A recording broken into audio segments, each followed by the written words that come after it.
It might be a little bit controversial. There's no way I'm about to cry. My skin has been my biggest insecurity. I didn't expect this to be such a dramatic video. Hello my sweet potatoes, it's Michelle. Welcome back to the channel.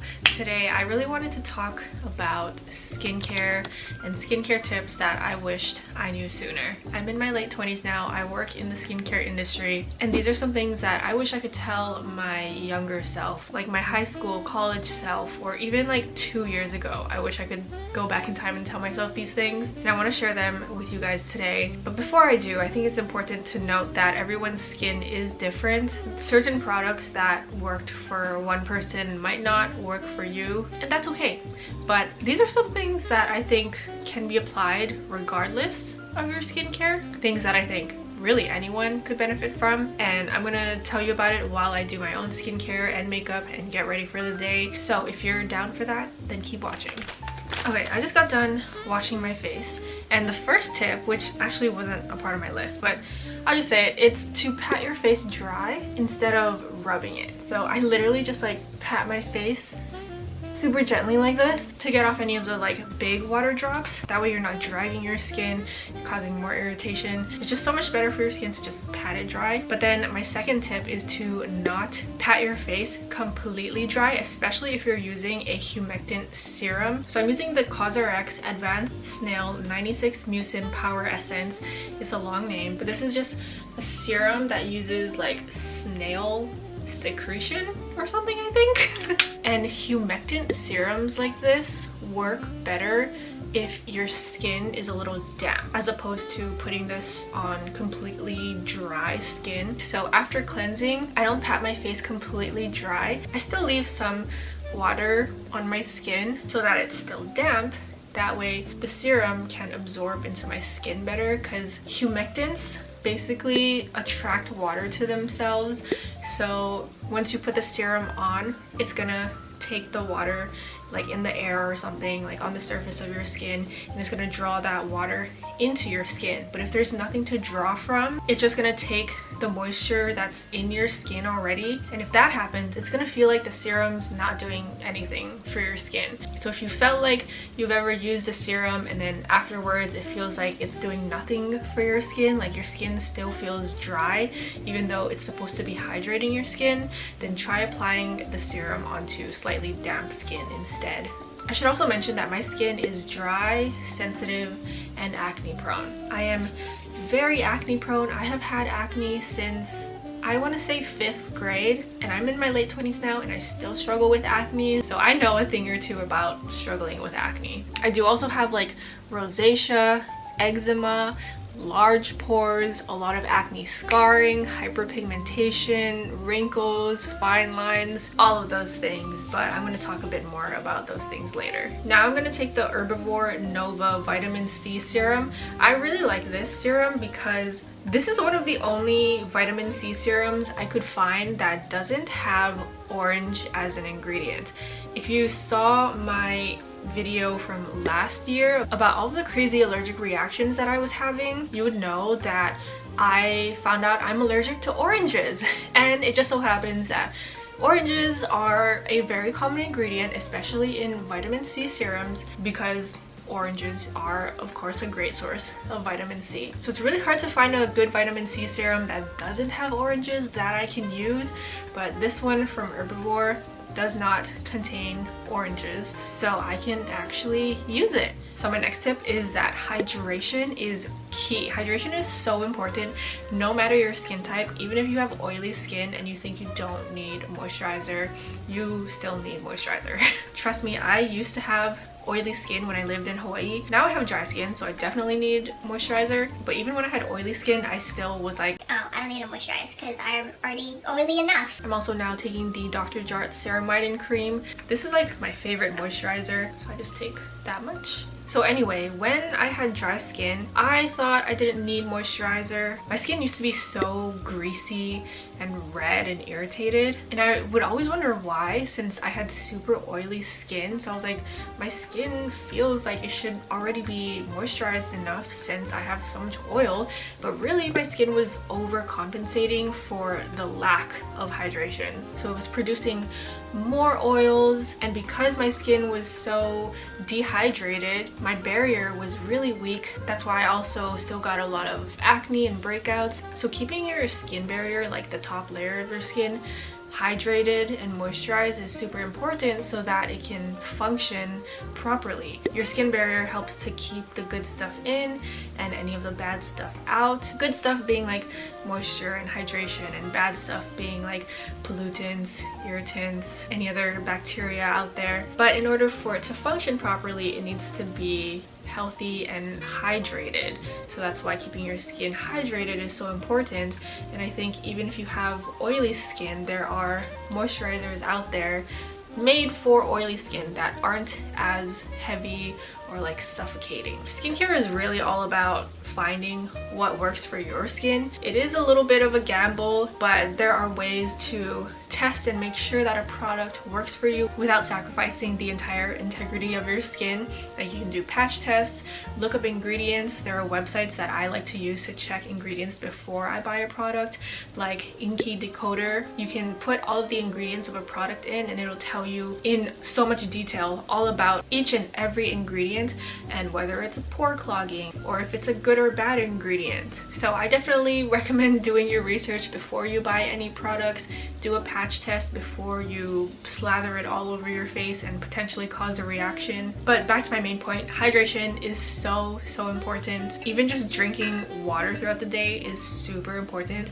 I definitely notice when I don't drink enough water, my skin shows it. My skin just looks more dull. Drink your water, stay hydrated. So my next tip, this might be a little bit controversial, but it's when you have a pimple, you should keep it hydrated rather than trying to dry it out. If I heard this like a few years ago when I was really struggling with acne, I would be like, there's no way I'm putting more moisture on these pimples. It's just gonna make it grow bigger. But actually, I found that it does the opposite. It actually helps the pimple go away faster. I'm also taking the Trader Joe's sunscreen. This is their daily facial sunscreen, broad spectrum SPF 40. This is supposed to be a dupe of the Supergoop Unseen sunscreen, but if I'm being honest, I actually prefer the Supergoop one over this. I like it because it's clear. As you can see, there's no color to the sunscreen, so when you put it on, there's no white cast, and white cast is something that I constantly struggle with. But I think the Supergoop texture is definitely better. This one feels a bit greasier. It just doesn't dry down as much as the Supergoop one, so I actually think I'm gonna stop by Sephora later today and pick up the Supergoop one, because yeah, I've had better experience with that one before. It is pricey though, which is why I wanted to try this Trader Joe's one, but after trying it for a few months now, I just don't like it as much. But again, everyone's different. If this works for you and you love it, keep using it. I do have to make sure that my skin is really moisturized before I use chemical sunscreens. Like, this is a chemical sunscreen as opposed to a mineral sunscreen, because if not, chemical sunscreens can irritate sensitive skin. But I found that keeping my skin super moisturized beforehand, before I apply chemical sunscreens, really helps at preventing any of that irritation. But anyway, like I was saying, I one day had some pimples on my face. This was like maybe a year ago, and usually when I see that I have a pimple, I'll put like a pimple patch on it. I'll like dry it out, put a pimple patch on it. But that night I did my skincare routine like normal, put on my moisturizer, but then I forgot to put the pimple patch on and I just fell asleep. But then the next morning I noticed that the pimple was like almost gone already. It was like very flattened out, not red anymore. And this is like a cystic pimple though. I should clarify. I get a lot of cystic acne, so those are the like below the surface type of pimples that are like kind of deep, more painful, takes a while to break through the surface and come to a head. So after I did that, the cyst like really went down in size. The redness was like almost completely gone. So again that night I went to bed doing my skincare, keeping it hydrated and moisturized, and then the next day, I swear, it was like gone. If you felt my skin, you could still maybe feel it a little bit, but if you just looked at my skin, it was flat. The pimple had flattened out. There was no more redness. So after that, I started keeping my pimple hydrated, and I swear to you, my pimples have never gone away faster. I think keeping the pimple hydrated actually helped it heal faster. That's why I think keeping your skin hydrated and moisturized is so important, because I really think that like hydration and moisture is like the key to having good and healthy skin. I do still get breakouts here and there, of course, but they definitely go away faster than when I used to dry them out and use spot treatments every day on them. And I was using this moisturizer, the Dr. Jart's ceramide cream. So I don't know, maybe it's something about the ingredients in this particular product. I also find that it's not like a super heavy, suffocating type of moisturizer. This is like pretty lightweight. It dries down super quickly. So I would say don't use anything too thick, but something like this that's more of a middle ground I think is perfect. But again, maybe it just depends on your skin. For me, I noticed that if my skin is too dry, then I get more breakouts. So if you're also kind of like that, try it out. Maybe it'll help. Now I'm gonna start doing my makeup, and I'm gonna use the Wet n Wild Tinted Hydrator in medium tan as my like base. My next tip is to stop constantly switching out your products. I had a phase like 2 years ago where my skin was not doing that great, so I was going on a skincare binge. I was on skincare TikTok, looking at all the different products that people were using, all the viral products, and trying to use all of them. I bought so many new products at once and tried to use them all at once. And did my skin get better? No, it got way worse. And I think it's because I was trying to use so many new products at once, which caused my skin to freak out even more. I was definitely desperate for some kind of solution, which is why I went on that skincare binge. But results don't happen overnight, okay? That's another tip that I wish I could tell myself, is to be patient. Stick to a routine. Don't keep switching out your products like every day. I know some people do, and I don't know, maybe again it might work for you, but for me it definitely did not work. There could be other explanations for why it didn't work, like maybe the product just really wasn't made for my skin, but also it's hard to pinpoint which product could be irritating your skin if you're using a lot of different products at the same time. I know the like 10-step skincare routine has been popular in the past, and again, that might work for some people. If you have an extensive skincare routine, then stick with it if it works for you. But for me, I try to keep my routine as minimal as possible, and I also make sure that I understand the purpose of each product that I'm putting on my face. And especially if you don't understand exactly what each product is doing for your skin, then it's also easier to damage your barrier that way. You might be using too many active ingredients on your skin at one time, and that could cause a lot of irritation, a lot of breakouts. And honestly, all you really need in a skincare routine is a cleanser, a moisturizer, and a sunscreen for like the daytime. All the other products like serums, exfoliators, toners, essences, whatever else there is out there really isn't necessary. But there are definitely benefits to having those in your routine. Like for me, I definitely like to have a serum, but they're really not essential. I just use those because I think those are what help my skin the most. So again, I think you need to just figure out what your skin needs. Like, what does it actually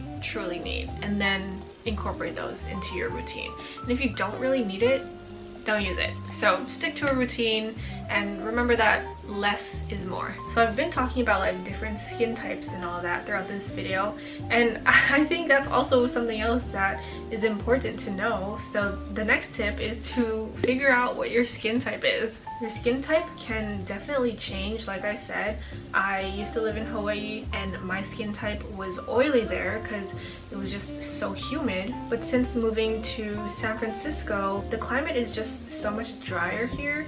So my skin is very dry now. And if you know your skin type, then it's going to be a lot easier to shop for products and find products that are more suitable for your skin type. And you can figure out your skin type by doing a little test where you wash your face with a gentle cleanser and then wait 30 minutes. Just pat your face dry after you cleanse it, then wait 30 minutes and see how your skin feels. If your skin is looking shiny and greasy all over, then you probably have oily skin. Or if it feels tight and looks flaky, you probably have dry skin. Or if you only feel like tight and dry on the outer parts and you look a little bit more shiny in your T-zone, then you're probably a combination. Or if your skin just feels comfortable, hydrated, then you probably have normal skin, in which case I'm jealous of you.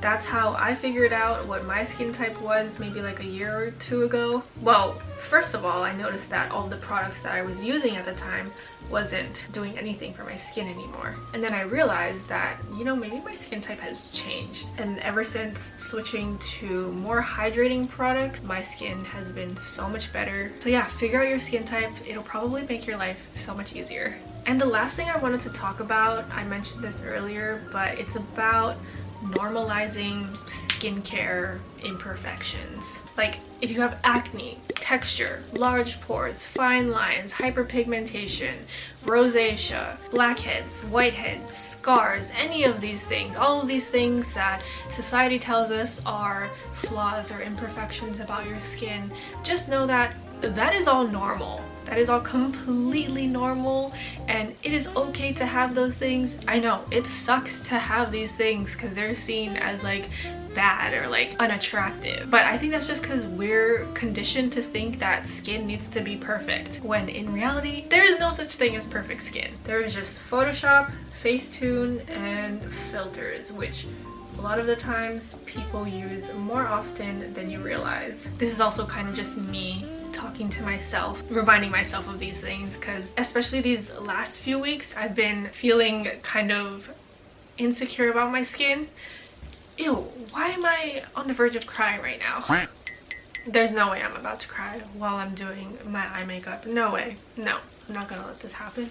My skin has been my biggest insecurity practically my whole life, ever since like 5th grade. And these last few weeks, even like these last few months of 2023, I've been really struggling with my skin, and I don't know what exactly was the cause of it, but it was hard, especially looking back at photos from like this time last year when my skin was so much clearer, so much smoother, just like it looked better in general. So knowing that my skin once looked like that was kind of hard, because I got into my head thinking like, what changed? What am I doing wrong now? And really it's nothing that I'm necessarily doing wrong. I think it's just the way that I think about my skin and how I like tie my worth to my skin and the way it looks, I guess. Especially since I work in skincare, I create a lot of skincare related content, so I'm constantly showing my skin, and if it doesn't look perfect, then I beat myself up about it. And the only reason I'm filming this video today is because I felt like my skin was the best that it's been in months. I've been wanting to film a video like this for such a long time, but I just kept putting it off because my skin's not perfect. It doesn't look great. But honestly, I should have just filmed this even on a day when I felt like my skin wasn't at its best, because that is something that I want to be a part of normalizing, I guess, is like showing your skin even on its like bad days, showing my texture, my large pores, my redness, and just reminding others, and even just reminding myself that like all of these things are normal. I didn't expect this to be such a dramatic video. Damn. You might be wondering like, oh, if skin is such a big insecurity of yours, why are you in the skincare industry? Well, I kind of just fell into it. I enjoyed it, so I kept up with this direction. But the good thing about being a freelance skincare and beauty content creator is that I can choose the brands that I work with. So I like choosing brands that I think share the same message and same values, that perfect skin doesn't exist, and they're also on the same path of normalizing these like imperfections. And any brand that doesn't align with that, I I won't work with them. So every day I'm just working through this insecurity and trying to shift my perspective of what I think my skin should look like. A lot of the times the way that it looks is due to genetics, and there's nothing that I can really do about that. A lot of the times you can't control it, and you just need to, I think, change your attitude and perspective about it and make the best that you can out of what you have. The thing that's been helping me the most is, instead of focusing on how my skin looks, I try to focus more on how it feels. I feel like I've been so obsessed with the way that my skin looks. Like, it needs to look flawless. But again, flawless, perfect skin doesn't exist. Yes, if I look in the mirror, I'm gonna see my large pores and my redness and my hyperpigmentation and my scars. But instead I focus on how it feels instead. Like, does my skin feel comfortable? Does it feel hydrated? Sure, I'm still gonna do things that I think will help my skin look better, but during the day, I'm not gonna be looking at my face the entire day. So instead, I'm just gonna focus on how it feels. And I wanna make sure that I'm doing what I can to keep my skin healthy. And as long as I know that I'm doing my best to take care of my skin, then no one else's opinion matters. Okay, I'm almost done with my makeup. I have 2 more steps left, blush and lip gloss. So I'm just gonna breeze through that right now. Alright you guys, that is it for my skincare routine and my makeup routine, and those are all of the skincare tips that I wanted to share for today. I hope it helped in some way, and if you're also struggling with your skin, I hope you know that you're not alone. I am right here with you, but we're gonna work through this together. That was so cheesy. Anyway, that is all that I have for you today. Thank you so much for watching. If you have any other skincare tips that you'd like to drop in the comments below, please do. Like and subscribe if you haven't already, and I'll see you in my next video. Bye!